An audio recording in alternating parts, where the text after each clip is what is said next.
Sí, buenas noches a todos, bienvenidos. Y pues sí, es un gusto estar el día de hoy con Marco Márquez Rosique. Como estaban comentando, él es una persona pues ya con mucha experiencia, con mucha trayectoria en esta línea de la gran fraternidad universal. Y pues bueno, sí, es una persona para mí un gran amigo, compañero, guía y muy auténtico, muy genuino, muy sincero y pues con mucho conocimiento. Y pues bueno, el día de hoy va a estar con nosotros compartiendo este tema tan interesante que se llama Salud en el nuevo paradigma cuántico. Pues adelante, Marco, los micrófonos son tuyos. Gracias, Alma. Bueno, pues sí, con mucho gusto de presentar este tema que reúne dos cosas que me interesan mucho, que por un lado es la ciencia y por otro lado es la salud, y que ya en estos tiempos pues estamos viviendo un tiempo en que todas los saberes y las ciencias pues se van tocando unos con otros. O sea, ya no podemos ser nada más físicos y no saber nada de anatomía, o no podemos ser médicos y no saber nada de computación. Entonces, es el tiempo que estamos viviendo en que pues todo se va conjuntando, y también vamos viendo que lo que decían los sabios de la antigüedad pues se va comprobando con los conocimientos científicos que tenemos. Entonces de eso va a tratar un poco la conferencia, que va a ser en tres partes. Primero hablamos un poco de la física cuántica y después ya entramos de lleno en el tema de la salud, y finalmente de las medicinas, de las terapias vibracionales. Vamos a explicar qué es eso. Entonces, pues si me permiten, pues primero sería compartirles la presentación, hacer la exposición, y al final pues damos tiempo para alguna pregunta o algo que quieran compartir. Si les parece, pues entonces voy a presentar. Como ya dijeron, pues el tema de esta charla pues es la salud en el nuevo paradigma cuántico. Entonces vamos a ver cómo las nuevas terapias pues se parecen más a lo que es la física cuántica que a lo que es la ciencia que se conocía antes, que se le llama ciencia clásica o paradigma clásico. Entonces vamos a empezar por definir qué es esto de la física cuántica. Bueno, la ciencia, ¿qué es la mecánica cuántica o la física cuántica?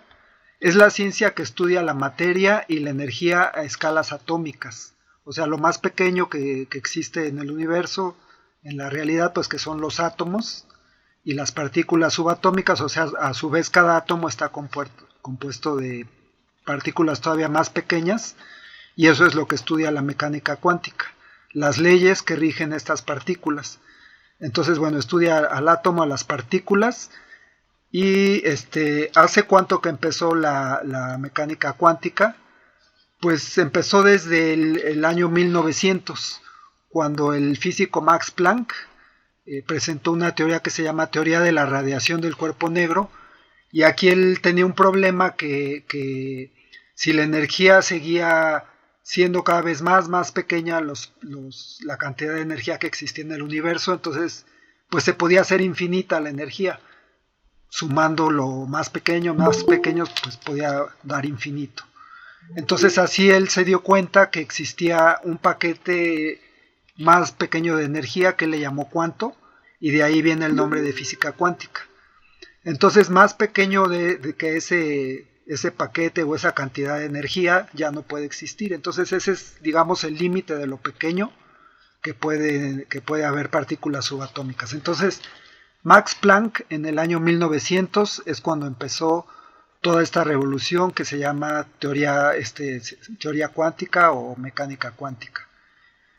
Y a veces pensamos que Albert Einstein tiene algo que ver. Pues sí tiene algo que ver Albert Einstein, pero no nada más Albert Einstein, sino que realmente fueron muchos físicos. Podemos hablar por lo menos de una docena de físicos, como Max Planck, Albert Einstein, Niels Bohr, Werner Heisenberger, Erwin Schrödinger, Paul Dirac, Luis de Broglie.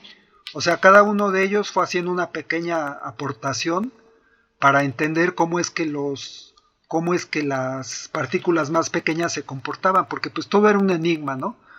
Por ejemplo, ustedes se han preguntado un electrón cómo le hace para girar. O sea, imagínense que un electrón se mueve constantemente en un átomo y bueno, pues todo en la realidad, pues si hay movimiento, pues llega un momento que la energía se agota y entonces pues se deja de mover. Entonces, ¿cómo le hace el electrón para durante millones y millones de años estarse moviendo millones y millones de veces alrededor de un núcleo, del núcleo del átomo? Pues eso se debe a que las reglas de la mecánica cuántica son muy diferentes a las leyes de la realidad en la que nosotros vivimos. Entonces, bueno, entonces todos estos físicos que aparecen en la fotografía, que es de Bruselas del año 1927, tuvieron que hacer experimentos y sobre todo, pues experimentos mentales, usar muchas matemáticas para poder describir cómo eran estas partículas y después a través de los experimentos pues comprobar que sus teorías eran ciertas.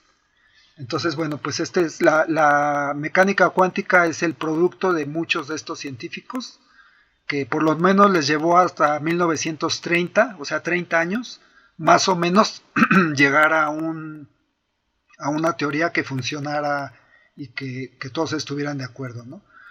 Pero al crear esta teoría se dieron cuenta, salieron cosas muy interesantes. Se dieron cuenta que a nivel cuántico, pues, todas las leyes que conocían, todas las leyes de movimiento y de reacción y de resistencia, todo eso, pues no se aplica en ese mundo de lo más pequeño. Entonces tuvieron que ver que eran leyes completamente diferentes. Entonces, por ejemplo, aquí tenemos el experimento de la doble rendija, que es un clásico, y que una de las cosas que se preguntaban los físicos desde muchos siglos atrás era ¿qué onda con la luz? O sea, ¿la luz es una partícula o es una onda? Entonces, si es una partícula, los físicos piensan que es un fotón y que entonces tiene masa y que pues se comporta como una partícula. O sea, una partícula pues imaginamos como una pelotita, ¿no? Una pelotita de energía, eso sería un fotón. Y entonces pues sabemos que la luz viaja en línea recta, ¿no? Entonces nos la podemos imaginar como una bolita de energía que viaja en línea recta y que viaja desde el emisor, que puede ser un foco o cualquier fuente de luz, un fuego, cualquier fuente de luz, un LED, y llega hasta un lugar, ¿no? Que puede ser una pantalla, cualquier objeto o la retina de nuestros ojos, y entonces vemos esa luz. Entonces hicieron un experimento que se llama el experimento de la doble rendija, que dio resultados muy extraños. O sea, si la luz, en lugar si pasa a través de una rendija, pues uno debería de pensar que en la pantalla pues se van a ver dos tiras de luz, ¿no? Porque la luz pasa y pues nada más por donde están esas dos rendijas, entonces pues en la pantalla se tiene que ver dos rendijas. Pero lo que encontraron fueron varios, sí, o sea, no nada más dos columnas, sino varias. Entonces, ¿esto a qué se debe? Se debe a que la luz forma un patrón de interferencia. O sea, la luz se comporta como una onda. Entonces, ahí pongo la imagen del señor haciendo ondas en el estanque. Y al hacer estas dos ondas, pues donde se cruzan las ondas, las ondas tienen crestas, que es donde está más arriba la ola, y tienen valles, que es donde la ola está más abajo. Entonces, donde se juntan las crestas, pues entonces las ondas se hacen más fuertes y es donde vemos más luz. Y donde los valles se juntan, entonces ahí las ondas desaparecen y ahí vemos un área oscura. Entonces eso fue lo que vieron en la pantalla. Vieron ese patrón de interferencia al poner la luz en la pantalla y entonces concluyeron que la luz se comporta como una onda. Pero también se comporta como una partícula y eso es lo más intrigante. O sea, si ponen un detector aquí antes de las de las rendijas y ponen un detector para ver por cuál de las dos rendijas va a pasar el rayo de luz o el fotón. Entonces desaparece este patrón y ya nada más aparecen dos tiras de luz. Y si quitan ese detector, entonces otra vez la luz viaja como ondas hasta llegar a la pantalla. Entonces esa es una de las primeras conclusiones que ahí a todos los físicos les movió el tapete, porque entonces la realidad depende del observador. O sea, hasta ese momento se había pensado que se podía hacer un experimento y que el observador no interfería, que el experimento estaba ahí y que el observador nada más observaba y no intervenía en el experimento. Y aquí lo que se dieron cuenta es que el observador es parte del experimento. Entonces también nosotros como seres conscientes somos parte de la realidad. Entonces con nuestra conciencia nosotros cambiamos la realidad. Aunque los físicos, o sea, ellos no se meten en cuestiones filosóficas, ellos nada más dicen, bueno, pues las ecuaciones nos funcionan, a mí no me interesa la filosofía ni esas cuestiones. Para ellos lo más importante es que la teoría, la mecánica cuántica funcione, y vaya que funciona bien. O sea, gracias a la mecánica cuántica tenemos el rayo láser, las computadoras, los electrónicos, o sea, casi muchas cosas de la tecnología que usamos hoy en día pues se deben a la mecánica cuántica. Y bueno, no se hable de las computadoras cuánticas, que es lo que ahora se está desarrollando, pues obviamente que tienen que ver con la mecánica cuántica. Otra de las cosas curiosas es que cuando una partícula, o sea, hablamos de la luz, pero realmente podemos hablar de cualquier partícula subatómica, que hay muchas, o sea, son electrones, protones, neutrones, bosones, neutrinos, o sea, todas las partículas. Es otra de la ley que se descubrió. Todas las partículas en ese mundo cuántico realmente son ondas, y son ondas de probabilidad que pueden ser descritas con una fórmula como la que se ve aquí arriba. Así es como los matemáticos describen esas partículas, o que tienen son partículas de probabilidad de onda. Entonces, ¿cómo es eso de probabilidades? Entonces, para entenderlo, a un físico que se llamaba Erwin Schrödinger se le ocurrió idear un experimento que él le llamó, que ahora se llama el gato de Schrödinger, porque él es el que propuso este experimento, que nunca se ha hecho en la vida real, nada más es un experimento teórico. Pero este experimento consiste que hay un gato encerrado en una caja que nadie puede ver, y que en esa caja hay una cajita que tiene radiación y una partícula ahí que tiene 50% de probabilidades de decaer o de no decaer esa partícula. Entonces, si decae la partícula, se va a activar un martillo que a su vez va a romper una botella que tiene veneno. Entonces se libera el veneno y el gato se muere. Y si esta partícula no se decae, entonces pues el martillo no se activa y el gato sigue vivo. Entonces lo que dice Schrödinger es que entonces, de acuerdo a las ecuaciones, el gato está 50% vivo y 50% muerto. Entonces eso es lo que ahora sí que le vuela los sesos a todos los físicos.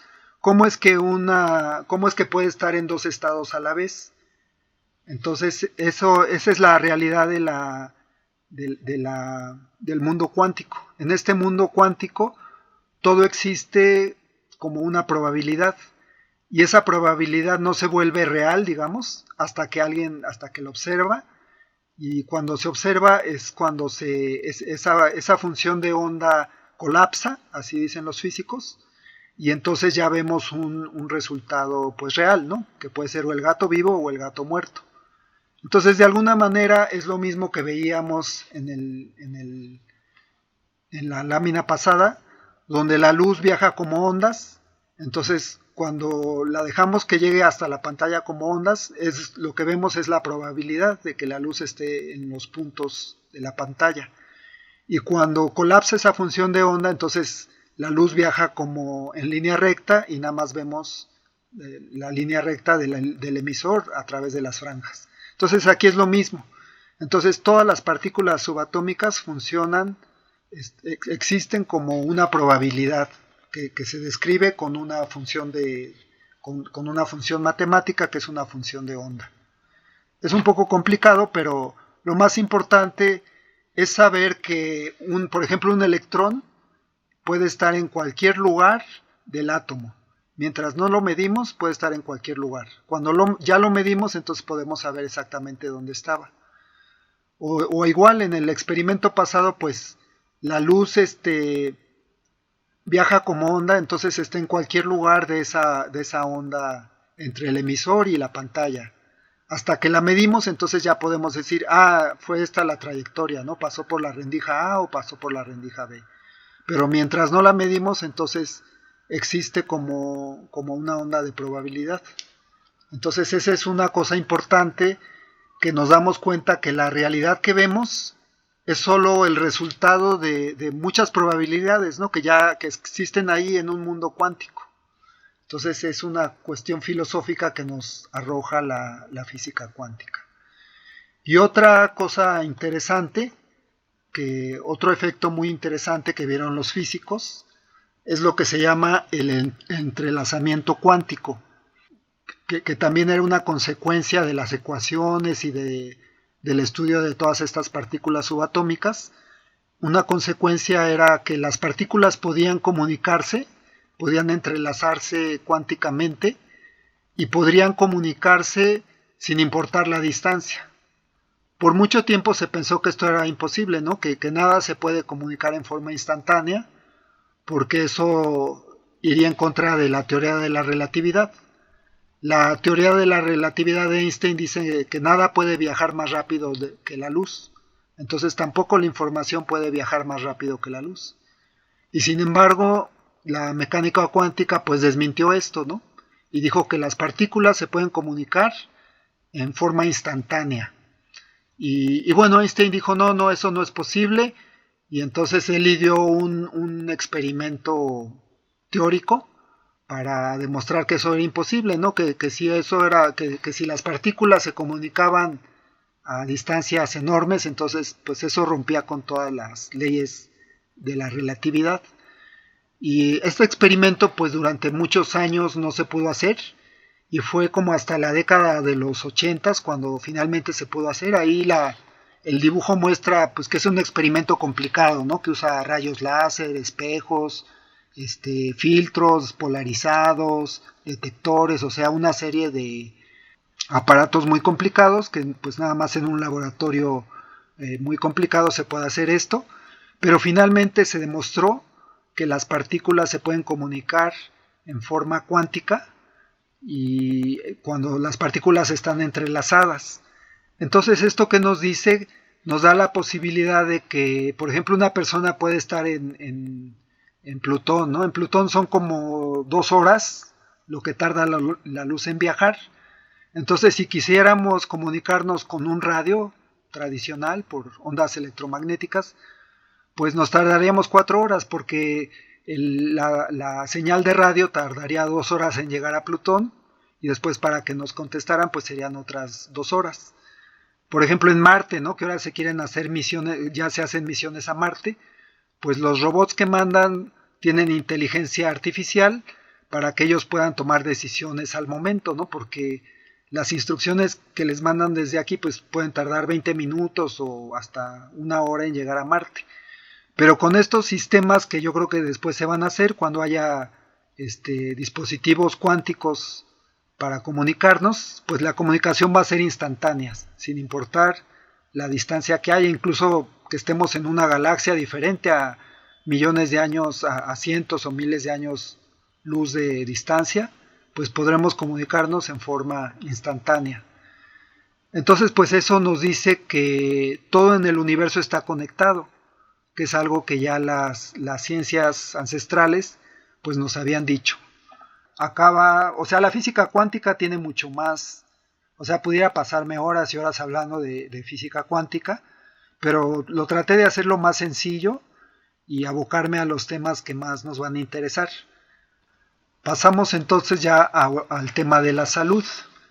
Entonces, bueno, aquí vamos a regresarnos al siglo XIX, que es cuando vivió este señor francés, este doctor llamado Louis Pasteur, que gracias al perfeccionamiento del microscopio, pues le permitió a él pues descubrir que había unos bichitos ahí, unos gérmenes microscópicos, o sea que no pueden ser vistos a simple vista, y al estudiarlos pues se dio cuenta que estos organismos pues son los responsables de muchas de las enfermedades.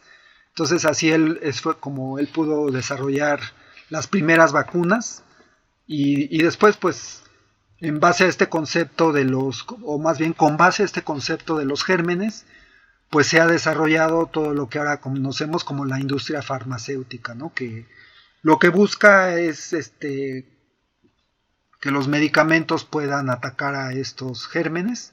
Uno de esos primeros medicamentos pues fue la penicilina, ¿no? Que también fue en base a un hongo que naturalmente produce esta sustancia, pues se pudo ver que esta sustancia servía tenía efectos antibacteriales, ¿no? Entonces pues, mataba las bacterias. Y de ahí pues se ha desarrollado toda la industria farmacéutica, que casi siempre pues ellos encuentran alguna sustancia en la naturaleza y esta sustancia después la producen en forma sintética en laboratorios y bueno, y así es como crean sus medicamentos. Entonces pues la industria farmacéutica es digamos el eje de la medicina moderna, lo que le llamamos la medicina alópata o alopática, y pues lo que hacen estos grandes laboratorios farmacéuticos pues es hacer muchos estudios y muchos experimentos para desarrollar estos medicamentos, y después los aplican en estudios muy extensos, o sea, con miles de personas, primero con animales, después con personas, y pasan diferentes fases de pruebas hasta que finalmente pues el medicamento se dice que es seguro, y entonces pues ya se permite que la FDA en Estados Unidos y algunas otras instituciones en otros países pues dicen que es seguro y ya se vende ese medicamento, ¿no? Entonces pues esto hace que la industria farmacéutica pues invierta muchos, pues podemos decir millones de dólares en desarrollar estos medicamentos, que muchas veces no es tanto lo que cuesta en sí la sustancia, sino el tiempo y el dinero y todo lo que se llevó para llegar a desarrollarlo. Entonces, bueno, pues con el tiempo pues se ha vuelto una industria pues muy importante a nivel también económico. Entonces, pues esto nos lleva a que actualmente la salud pues es muy costosa la salud, tanto los tratamientos en hospitales, los estudios médicos que recurren a rayos X, a tomografías, a pruebas costosas, y también como los tratamientos. Por ejemplo, el tratamiento de la diabetes pues es muy caro, ¿no? Las personas que han tenido diabetes pues saben que se pueden gastar una fortuna, ¿no? En las medicinas y en los de estos cuando llegan a necesitar diálisis, pues todo esto es muy costoso. Y igualmente pues las cirugías, el tratamiento del cáncer, bueno, todo es costoso. Entonces aquí en esta gráfica lo que vemos es cuánto invierte en cada país en relación a su economía, que la economía la podemos medir en lo que los economistas llaman el Producto Interno Bruto, o sea, cuánto produce un país en un determinado tiempo, que normalmente es durante un año. Entonces aquí en esta gráfica vemos porcentajes, aun cuando ahí no tiene el signo de porcentaje, pero lo que estamos viendo es el porcentaje del Producto Interno Bruto, o sea, de toda la economía de un país, cuánto se está gastando ese país en salud.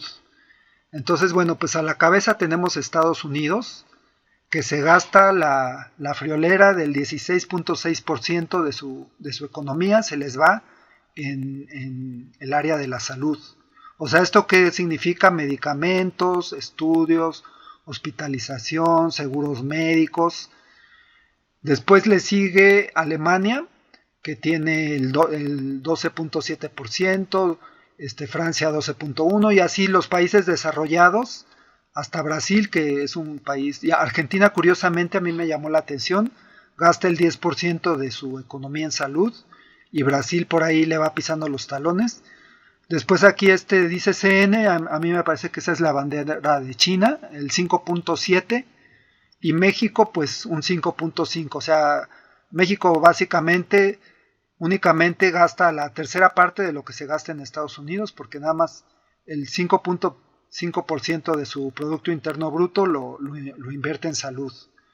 Y en la India pues que es únicamente menos del 3% es lo que gastan en salud. Y bueno, y también es importante saber que no en todos los países las políticas de salud son iguales, ¿no? En algunos países se busca una cobertura universal de salud, o sea que la salud esté al alcance de cualquier persona, sin importar su estatus social, su condición económica, sin importar nada, o sea que los hospitales estén abiertos para todas las personas. En México se promueve eso, aunque bueno, con una inversión tan baja en salud, pues uno tiene que esperar muchos meses para que le hagan un estudio o para que le den una cita. Entonces, afortunadamente aquí en México, pues o desafortunadamente, uno termina acudiendo al doctor Simi, ¿no? Porque ahí uno enseguida lo pasan a consulta y le sale muy barata la consulta y nada más uno compra los medicamentos ahí en la farmacia, ¿no? Pero bueno, ese es en México, ¿no? De alguna manera vamos solventando los problemas de salud. Pero si requerimos ya de tratamientos más caros, por ejemplo una persona que tiene cáncer o que tiene diabetes o que tiene algunas enfermedades muy raras como sería esclerosis múltiple o lupus, pues a veces esos medicamentos son muy difíciles de conseguir y entonces pues las personas los tienen que pagar muchas veces o también cuando necesitan un estudio muchas veces prefieren ir a hacerse unos laboratorios privados porque si va uno al IMSS o al ISSSTE pues uno tendría que esperar meses, ¿no? Para que le hicieran un estudio de lo más simple, ¿no? Y en Estados Unidos pues es otra situación. Uno pudiera pensar que por ser el país de primer mundo pues que ahí la salud es muy buena y que ahí no hay problema, ahí nadie se preocupa por la salud, pero todo lo contrario. En Estados Unidos la mayoría de la salud es privada. O sea, el gobierno ofrece muy pocos programas de salud que son para adultos mayores nada más o para personas con necesidades muy especiales o que son muy pobres o que son, por ejemplo, madres solteras o cuestiones así. Pero el grueso de la población de Estados Unidos tiene que pagarse sus seguros, su atención médica, ¿no? Medicamentos, hospitalización. Entonces, ¿qué es lo que hace esto? Pues que la gente compre muchos seguros médicos. Pudiéramos decir que Estados Unidos es el país de los seguros médicos, porque pues todo ahí se maneja mediante aseguradoras, ¿no? Y si la gente no tiene seguros, pues ya si cayó enferma o tuvo un accidente o algo, pues ni modo, ¿no? Las personas pueden perder ahí todo su patrimonio por acudir a una emergencia médica, ¿no? Unos cuantos días en un hospital o pueden a uno dejarlo al borde de la miseria o igual una enfermedad crónica, pues también puede ser puede desgarrar la economía de una familia, ¿no? De una persona. Y vamos a ver finalmente las ventajas, más bien las desventajas de este sistema de salud, que como ya vimos, uno de los principales problemas son los altos costos, que de eso ya hablamos bastante. Otro de los problemas de este esquema de salud, pues que es un enfoque fragmentado. ¿Qué queremos decir con esto? Pues que la medicina alopática se centra en un solo padecimiento o en un solo órgano, ¿no? Por ejemplo, si uno está mal del hígado, pues el doctor nada más ve el hígado y nada más le receta un medicamento para el hígado, aunque le haga daño al cerebro o a los riñones o lo que sea, ¿no? Entonces el enfoque de la medicina alopática pues es fragmentado. No ve al ser humano como una totalidad y mucho menos va a ver las cuestiones, por ejemplo, las cuestiones espirituales o otras cuestiones que otro tipo de terapias sí toman en cuenta. También, bueno, los tiempos de espera, como ya dijimos, para tener un estudio o para tener una cirugía, muchas veces, pues, o para una donación de riñón o un trasplante de corazón, pues las listas, pues, son de años y pues la persona dice, pues a lo mejor me muero, ¿no? Antes de tener un donador o algo, ¿no? Entonces los tiempos de espera, pues, también son muy prolongados, los estudios son costosos, los métodos son invasivos, por ejemplo, para todo ya el médico te manda a hacer estudios de sangre, entonces pues ahí va la agujita para sacarte la sangre, de todo te mandan a hacer radiografías, entonces pues ahí va la radiación a tu cuerpo. Ahora también la iatrogenia médica. ¿Qué significa esta palabra iatrogenia? Pues no es otra cosa más que el daño que te hacen los mismos tratamientos médicos.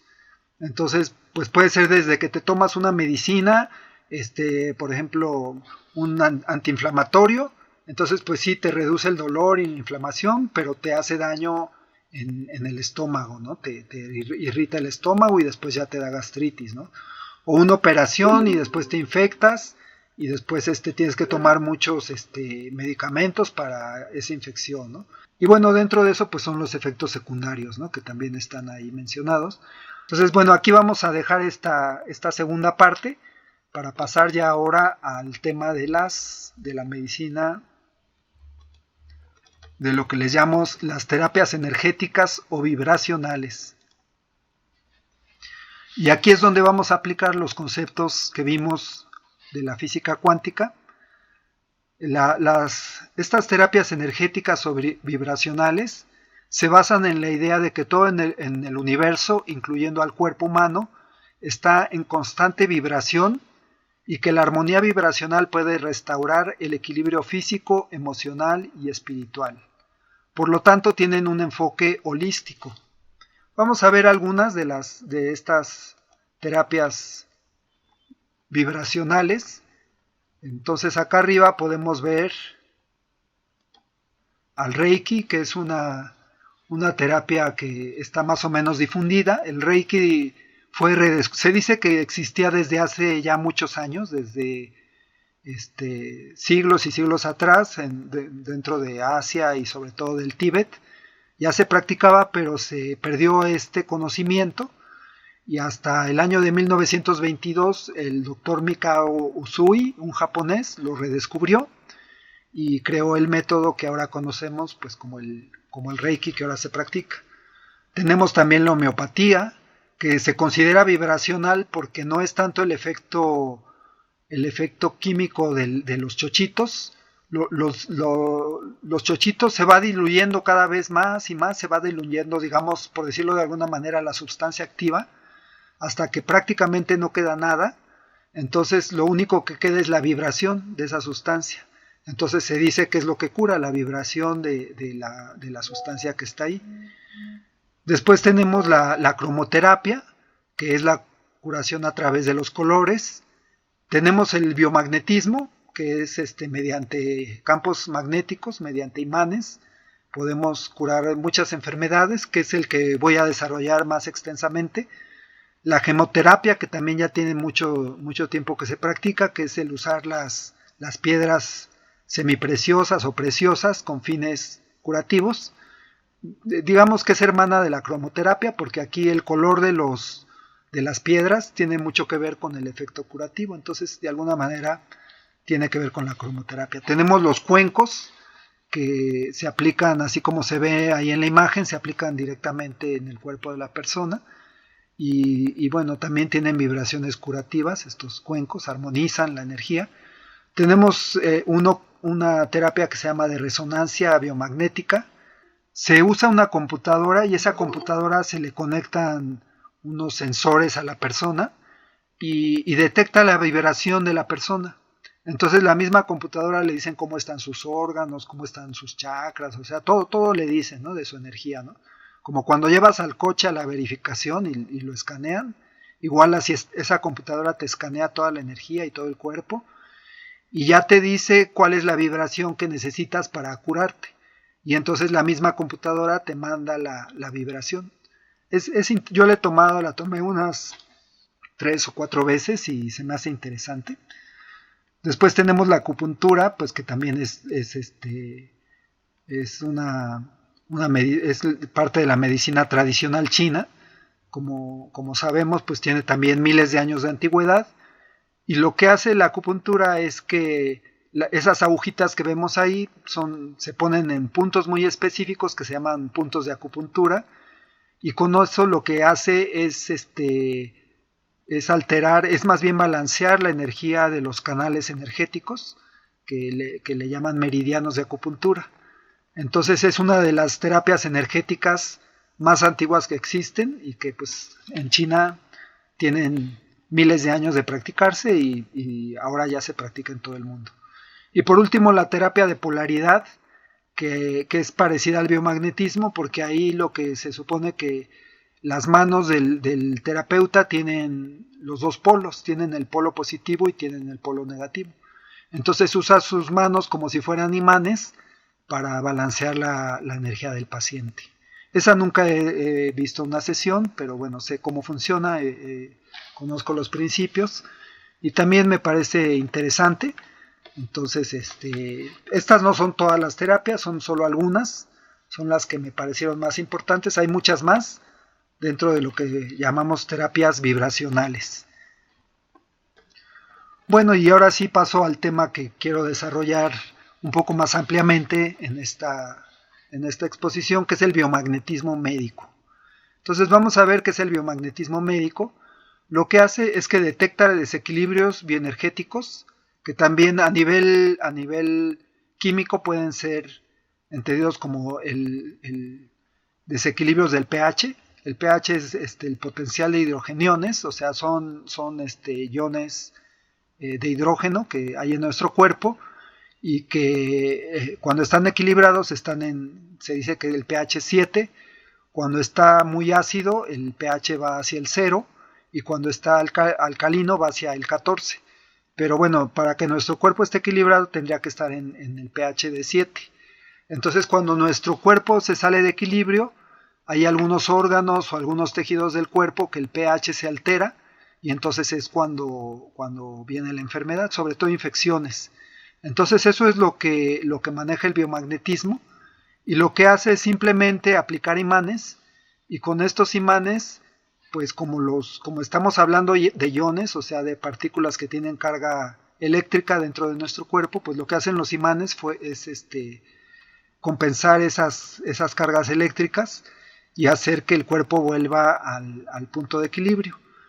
Y lo que hace la particularidad del biomagnetismo es que los imanes se aplican de a pares. Entonces se aplica un polo positivo, primero más bien un polo negativo y después un polo positivo, y esos dos polos de imanes hacen el par biomagnético. Entonces cada patógeno tiene un par específico, o sea un punto específico donde se ponen los imanes. Ahorita vamos a explicarlo un poco más. Entonces aquí les presento al doctor Isaac Goiz Durán, que en 1988 el doctor Isaac Goiz Durán descubrió el primer par biomagnético, que es el par timo recto, o sea el imán en negativo se pone en el timo, o sea en el pecho, y el positivo se pone en el recto, o sea ahí donde está cerca del coxis. Y después de ver a muchos pacientes que tenían este par, pues entonces él pudo determinar que este par está asociado con el virus de inmunodeficiencia humana o lo que se llama el VIH. Entonces, pues el doctor Goiz, el grado de terapeuta en neumología, entonces él trabajó en el hospital de neumología y vio cómo los tratamientos alopáticos pues no funcionaban, ¿no? Llegaban las personas pues muy mal de los pulmones, de neumonías y cosas así, y pues simplemente entraban y se morían ahí los pacientes. Entonces él empezó a consultar, a poner su consultorio y a tratar pacientes por su cuenta y usando pues las técnicas, él empezó a estudiar diferentes técnicas, sobre todo acupuntura y otras técnicas como nebulizaciones, así, usaba muchas cosas para ayudar a las personas, hasta que creo que fue en el mismo año de 1988, él fue a una conferencia donde Brödinger, es un doctor americano, que ya Brödinger estaba haciendo experimentos con imanes y estaba descubriendo los efectos del polo positivo y del polo negativo de los imanes, cómo tienen efectos diferentes en los tejidos y en el cuerpo humano. Entonces al doctor Goiz le llamó mucho la atención esta conferencia, y pues consiguió unos imanes ahí pues de electrónicos, así de radios, de televisiones, y se fue ahí a un lugar donde hay estos aparatos electrónicos y ahí consiguió los imanes. Creo que se los regalaron, ¿no? Porque pues ya se desechan los imanes de estos aparatos, y con esos imanes empezó a trabajar, y entonces empezó a hacer sus experimentos ahí en su consultorio, y entonces pues el doctor Goiz se dio cuenta que los imanes eran muy efectivos para tratar enfermedades, y entonces pues empezó a poner los imanes a todos sus pacientes y en todos los puntos que se les ocurría, y así fue como fue descubriendo pues muchísimos pares biomagnéticos. A través de varias décadas y miles de pacientes llegó a descubrir cientos de pares biomagnéticos asociados a patógenos, y después no solo a patógenos, sino también a trastornos de tipo meramente energético, incluso a trastornos emocionales, por ejemplo tristeza, enojo, depresión, obsesión, o sea, muchos pares, avaricia, falta de líbido, o sea, hay muchos pares que tienen que ver con cuestiones emocionales, y obviamente pues también muchos pares que sirven para curar infecciones por patógenos, pues que patógenos pueden siendo bacterias como Yersinia, bueno, miles de bacterias que hay, igual virus, herpes, varicela, etcétera, ¿no? También lo que son parásitos, lo que son hongos, o sea, todos estos patógenos pues pueden tratarse con el par biomagnético. Entonces, bueno, pues esta es una parte de la revolución del par biomagnético, porque aquí ya no estamos hablando de productos químicos, sino que estamos hablando meramente de energía.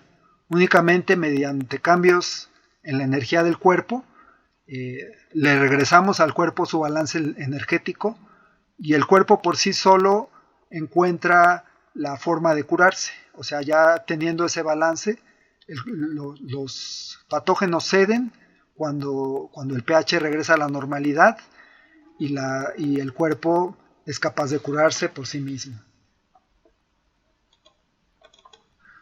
Entonces, en el año de 1998, el doctor Goiz comenzó a compartir su sistema llamado biomagnetismo médico, compartiendo cursos, primero en México y más tarde en varios países de América y Europa. Entonces, bueno, pues yo tuve la oportunidad de estar en el segundo curso que impartió el doctor Goiz, que fue aquí en la Ciudad de México. Primero eran en Polanco sus cursos, fue en Polanco ahí el curso que dio, ahí tenía su consultorio, y así como se ve en la foto éramos un puñado de alumnos que aceptaba él, doctores, ingenieros, cualquier persona que tuviera una relación con la salud o que pudiera entender las cuestiones pues físicas de lo que es el biomagnetismo, de lo que es el magnetismo.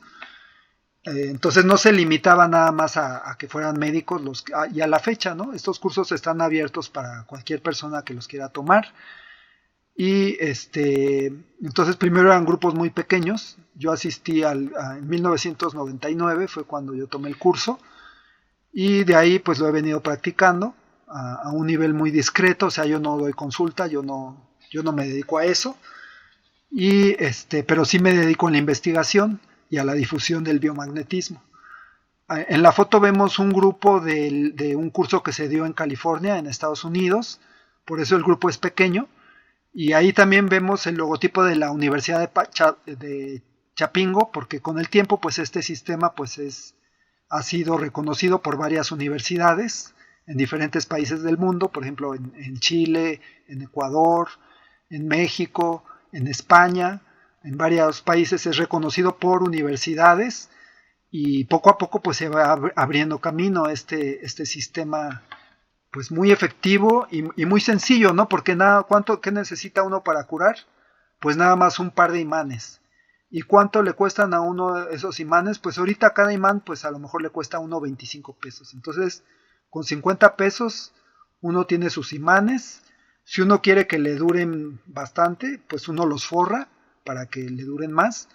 Y uno los puede usar por tiempo indefinido. O sea, los imanes no pierden su magnetismo si uno los trata bien.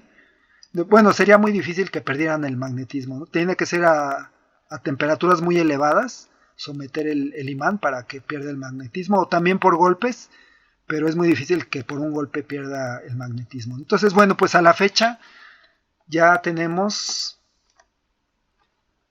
que son miles de terapeutas que aplican el biomagnetismo médico a nivel mundial y es reconocido por varias universidades. Entonces, según la guía de biomagnetismo, pues son todos esos los países donde se practica, y sobre todo en México, porque pues aquí es donde nació. Después en importancia le siguen Estados Unidos. En Estados Unidos hay mucha gente que lo practica. Después de ahí ya nos iríamos a España, a Brasil y a diferentes países, ¿no? Pero principalmente México, Estados Unidos y España es donde hay más practicantes de biomagnetismo. Pero por ahí incluso en África, aunque aquí no, creo que hay un solo país de África, Tanzania, pero sí casi pudiéramos decir que en los 5 continentes ya se está practicando esta técnica, y pues muy bien, porque pues muchas personas se ven beneficiadas, ¿no?, con este sistema. Por cierto, dije, el doctor Goss ya falleció. En el año, nació en me voy a regresar a aquí está esta diapositiva. En esta se ve que él nació en 1941 y falleció en el 2021. Entonces actualmente pues son sus hijos y son pues muchos de los terapeutas que él formó, los que dan los cursos, y pues siguen los cursos y sigue la investigación, ¿no? Porque siempre van saliendo nuevos pares. Y cuando el doctor Goss todavía estaba en vida, pues aparte de los cursos, él siguió descubriendo muchas cosas. De este nivel energético, él pasó al nivel mental del biomagnetismo.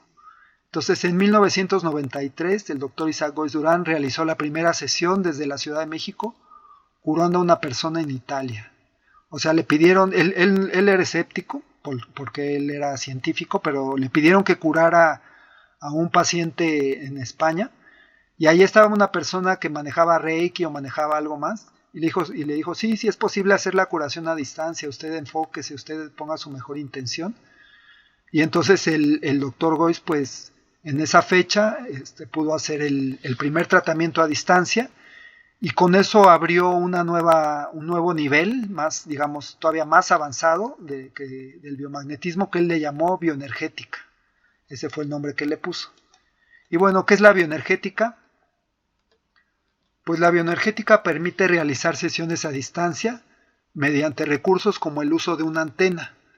Entonces, una antena es simplemente una persona que se recuesta en la camilla, así como lo vimos en la foto anterior, y por un decreto el terapeuta dice, ahora tú vas a ser tal persona, ¿no? El nombre de la persona al que va dirigido finalmente el tratamiento.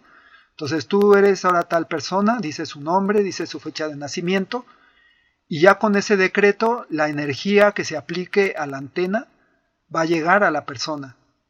Y aquí es donde entra el concepto cuántico, porque aquí no importa, no necesitamos antenas de celular, no necesitamos aparatos de radio, no necesitamos nada, sino nada más mediante la mente la energía llega a la persona sin importar la distancia, ¿no? Sin importar que esté al otro lado del mundo.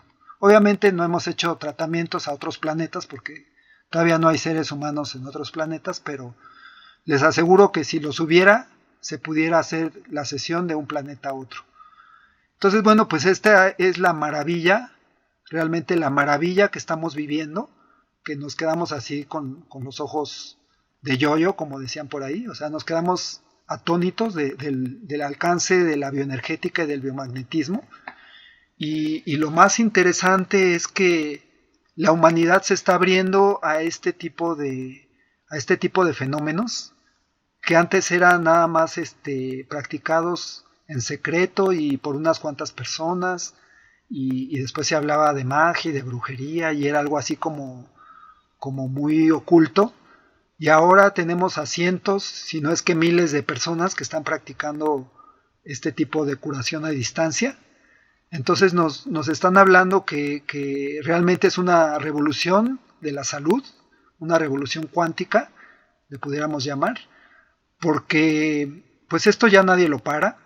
Esto ya son cientos o miles de terapeutas que hacen tratamientos a distancia y miles de pacientes que saben que funciona. Yo mismo les puedo asegurar que funciona. Y el tratamiento es tan efectivo como si estuviera aquí presente la persona, el terapeuta con sus imanes.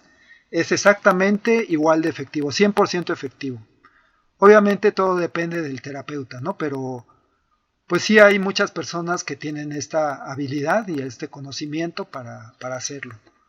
Pues aquí nuevamente regresamos al concepto del entrelazamiento cuántico, que pues es precisamente la única manera como yo lo puedo explicar. O sea, hay un entrelazamiento a nivel cuántico, o sea, a nivel más allá de los límites de la realidad, incluso del electromagnetismo, y esto es lo que permite que se pueda dar este fenómeno de la curación a distancia. ¿Y qué otra cosa nos trae la bioenergética? Otra de las habilidades que tiene quien practica la bioenergética es que mediante bioenergética el terapeuta puede obtener respuestas del campo cuántico campo de conciencia cuántico, ya sea mediante una respuesta muscular, como la radiestesia o el péndulo, o algún otro medio. Entonces, bueno, aquí ya estoy hablando de varios conceptos que a lo mejor ustedes no saben de qué estoy hablando. En primera, la respuesta muscular, pues en el biomagnetismo, como lo enseñó el doctor Goiz, el terapeuta toma los tobillos del paciente que está recostado y va haciendo las preguntas de cuáles son los puntos donde está mala energía.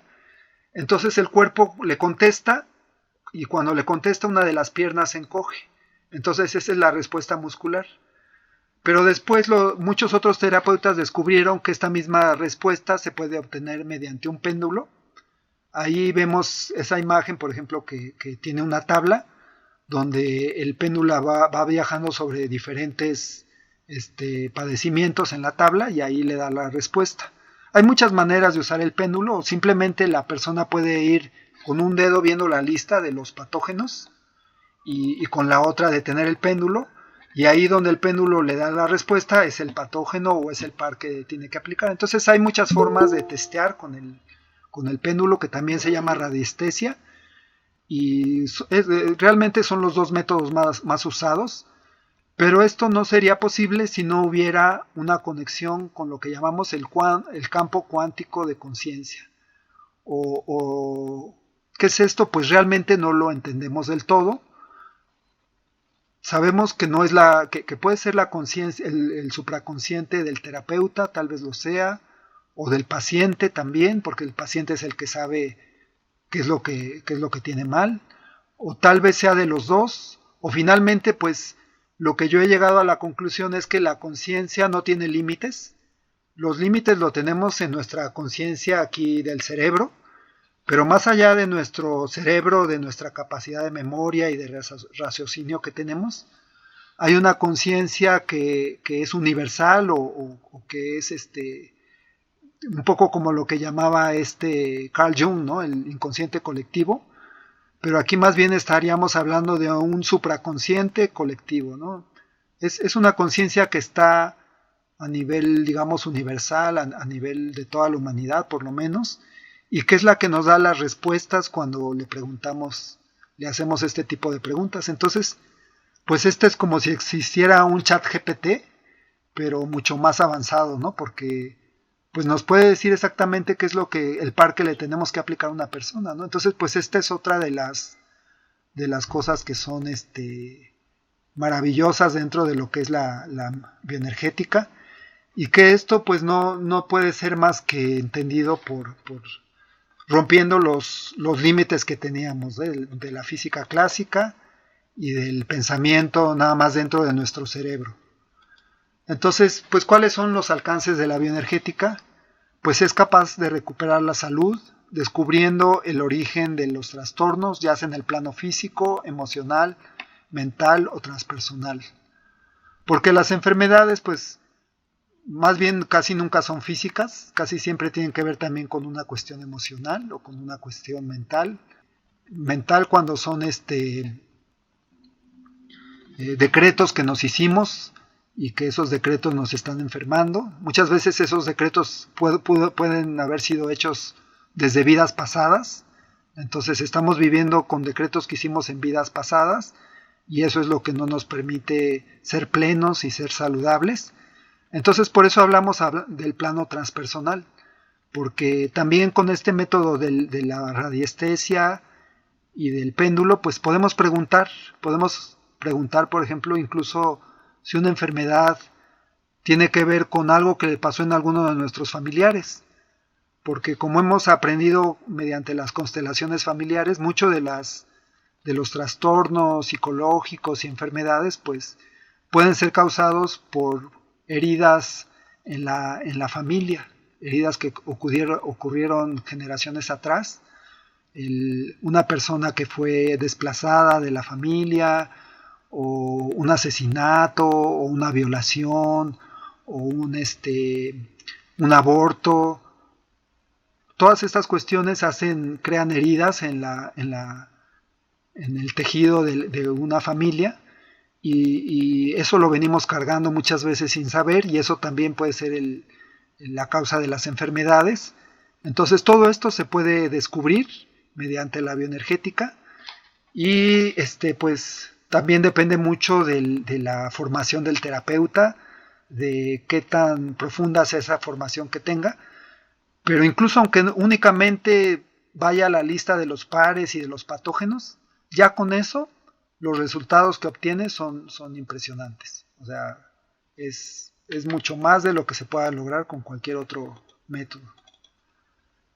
Entonces, bueno, ya como a forma de conclusión, aquí estoy citando a un físico del siglo XX, y aquí la cita que nos dice: el universo está comenzando a parecerse más a un pensamiento que a una gran maquinaria.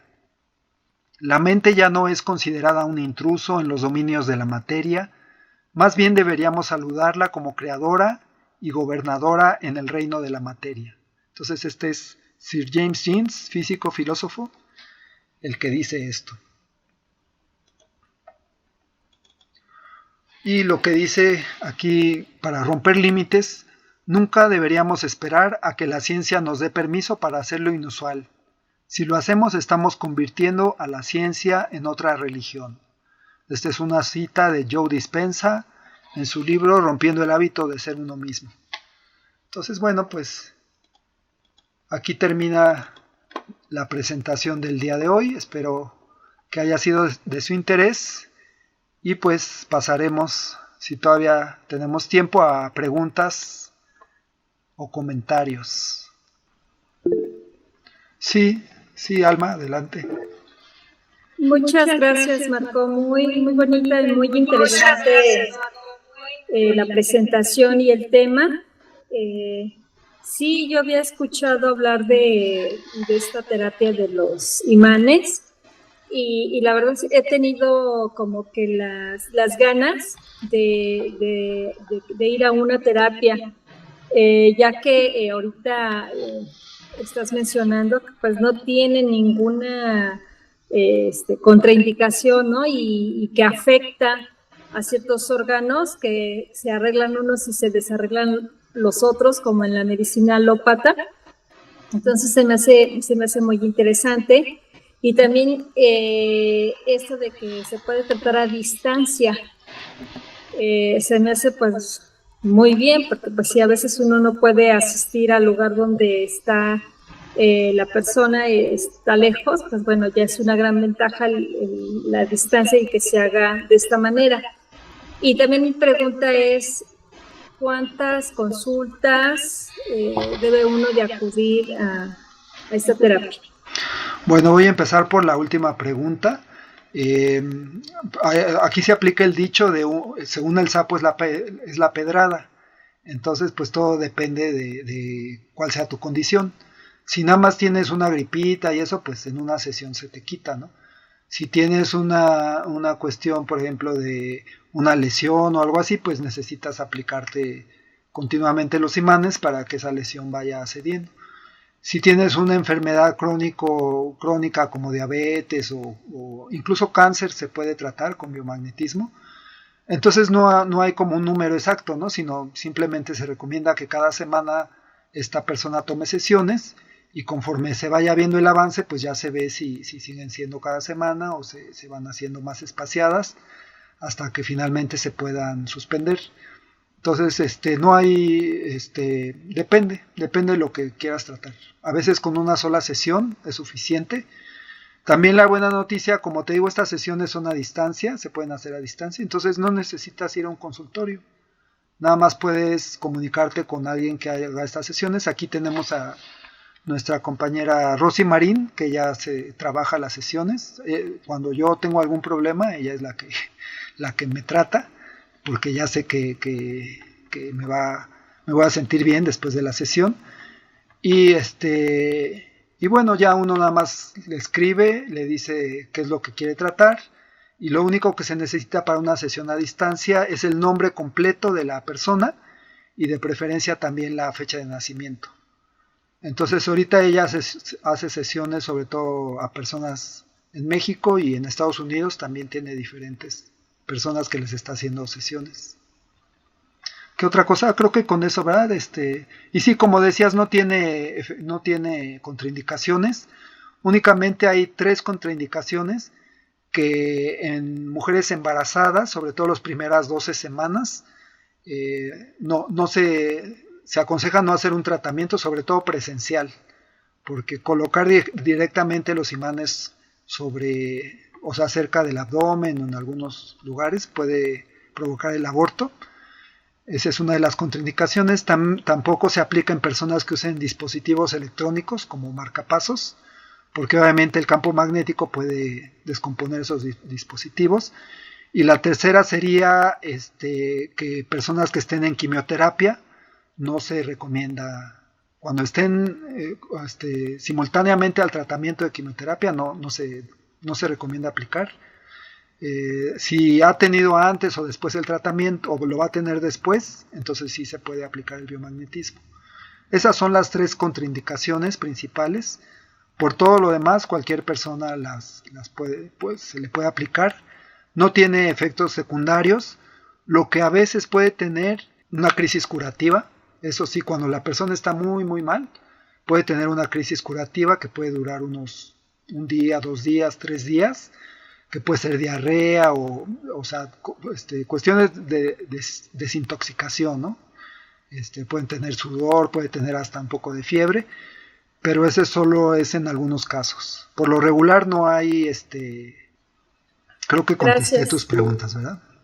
Sí, Marta Olivares, adelante. Sí, buenas noches. Mi pregunta es si se puede usar en animales. Sí, también hay hay veterinarios que se dedican a usar el biomagnetismo en animales. También hay una guía para aplicar el biomagnetismo en animales, y ahí vienen los pares que se pueden testear en animales, que también los pares que se aplican en humanos también sirven para animales, ¿no? Pero hay una guía especial para animales, ahorita es gbmpets.net. Sí, muchas gracias. ¿Qué tal? Buenas noches. Querido Marco. Nada más quería aportar algunas anotaciones que hice durante el transcurso de la charla, que por cierto está muy bien documentada y sobre todo con datos científicos muy importantes. Te felicito y te agradezco. Gracias.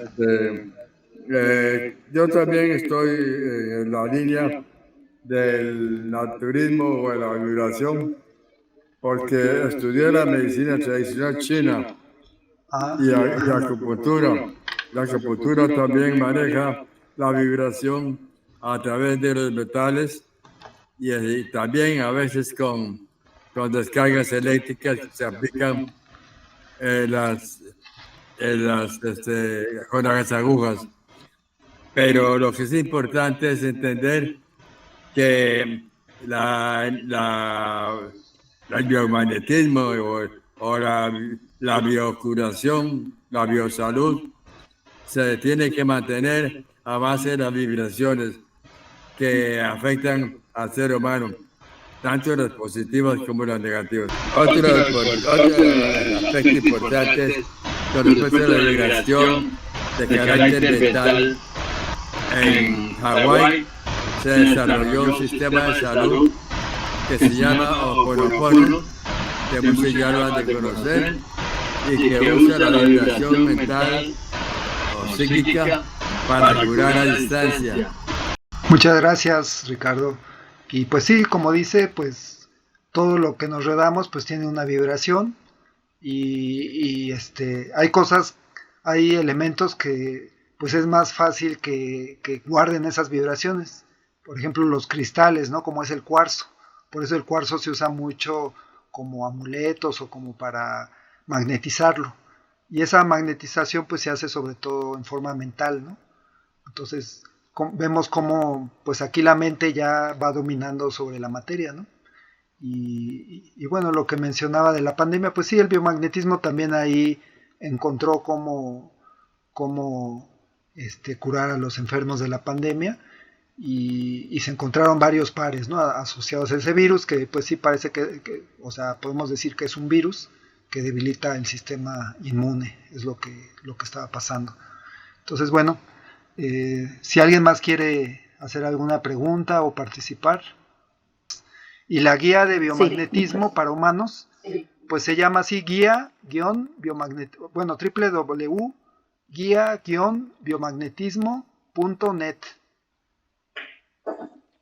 Esa es la página donde está toda la información, es como una enciclopedia del biomagnetismo y está pues ahí al alcance de todos, ¿no? Porque cualquier persona puede entrar a la página y puede aprender los principios del biomagnetismo. Incluso hay cursos, pero los cursos están en otra página. Quien le interese un curso, que entra ahí a la página, me manda un correo y ya les digo cómo entrar a un curso de biomagnetismo.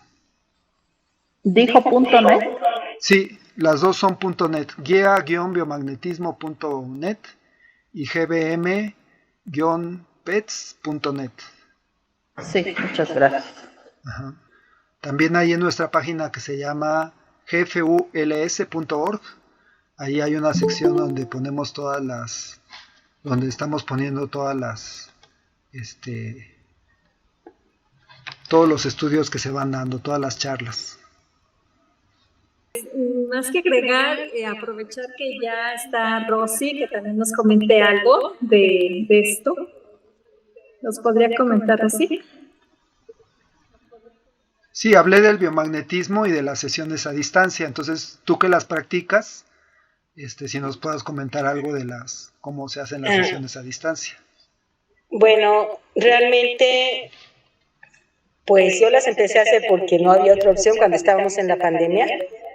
Realmente cuando yo tomé el curso, que lo tomé como 2 o 3 veces, se me hacía demasiado pensar en sanación a distancia, se me hacía como fantástico, como poco creíble, pero veía, o sea, sí llegué a ver los videos del Dr. Boyce sanando desde México a España, veía pues como después de una sesión le sacaban, o antes y después de la sesión le sacaban sangre a una persona y lo veían en el microscopio y veían los cambios inmediatos. Y bueno, pues me empezaron a pedir sesiones a distancia y las empecé a hacer. Y la verdad es que siempre me comentan que tienen, o sea, que se sienten muy bien, que inmediatamente están sintiendo los efectos. Y pues yo también lo uso con mis hijos, lo uso para mí. yo hace mucho que no voy al doctor así para una cuestión médica, más que situaciones específicas, ¿no? Por ejemplo, que me duele algo y que no encuentro yo la causa, pero en general a mí me ha funcionado muy bien y a mis hijos también. Y bueno, pues en general a la gente que me rodea. Y pues me consultan personas de diferentes partes del mundo, o sea, de Estados Unidos, un tiempo estuvimos trabajando con personas en Alemania, con personas de la tercera edad que tenían situaciones de cadera, de dolor de cadera o de operación, la habían operado, ¿verdad? A una de las personas.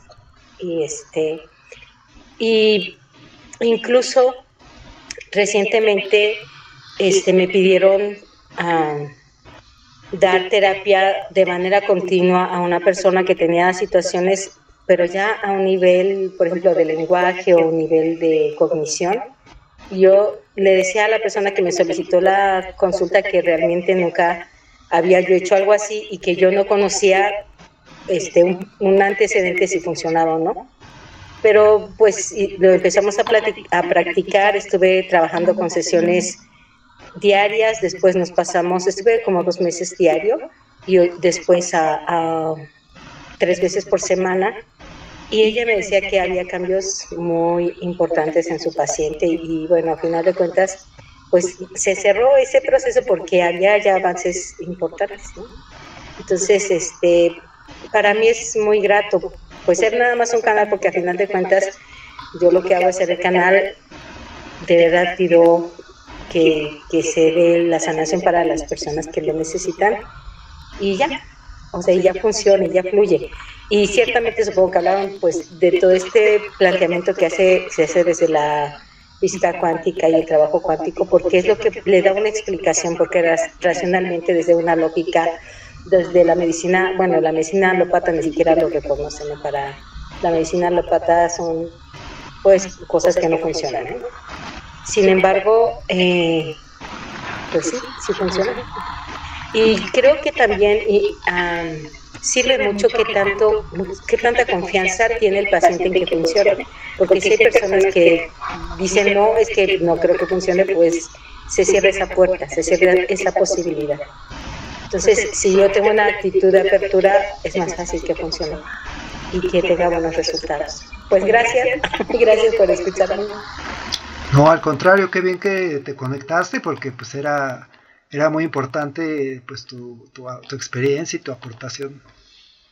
Sí, gracias. A nombre de la Gran Fraternidad Universal y en presencia de nuestros maestros, hacemos cierre de esta plática, de esta charla en la Ciudad de México. Pax. Pax.